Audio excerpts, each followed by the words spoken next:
এই ভিডিওতে CapCut slide ট্রানজ্যাকশনের professional একটা বিষয় দেখাবো, তাই ভিডিওটা না টেনে পুরোপুরি দেখুন, তাহলে আশা করি ভালো কিছু। চলুন তাহলে মেইন ভিডিওতে যাওয়া যাক। প্রথমে হাতে থাকা অ্যান্ড্রয়েড ফোনটি দিয়ে ক্যাপকাট সফটওয়্যারে যেতে হবে। নিউ প্রজেক্ট ট্যাপ করতে হবে। যে ভিডিওতে কাজ করতে চান প্রয়োজন অনুযায়ী সেই ভিডিওটা ট্র্যাকে নিয়ে আসুন। Overlay and add overlay option দিয়ে আপনার প্রয়োজন অনুযায়ী ভিডিওটা অথবা ফটো নিয়ে আসুন। আমি দুইটি দিয়ে বুঝিয়ে দিতেছি, আপনি চাইলে প্রয়োজন অনুযায়ী আরও নিয়ে আসতে পারবেন।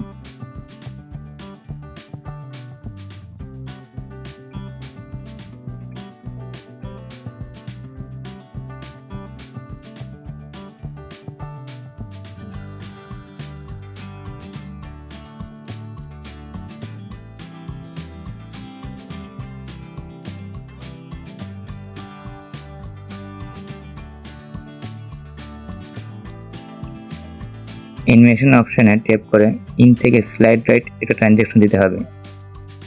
ট্রানজ্যাকশন টাইম প্রয়োজন অনুযায়ী কম বেশি করতে পারবেন।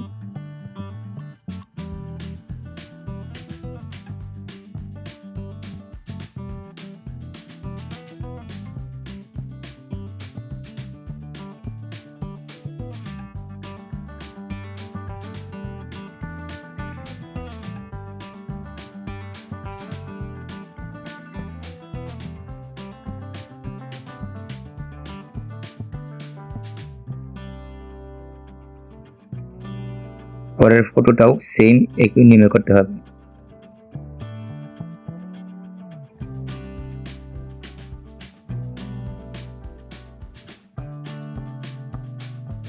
ফটো লাস্টের দিকে আরও একটা ট্রানজ্যাকশন দিতে হবে।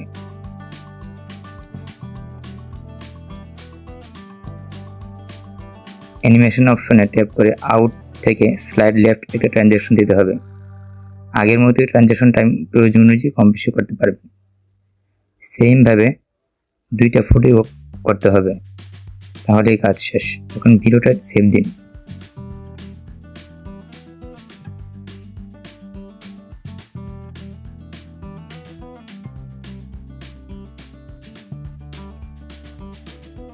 ভিডিওটা দেখে উপকৃত হলে চ্যানেলটা সাবস্ক্রাইব করে রাখেন, যেন পরের ভিডিওগুলো সবার আগে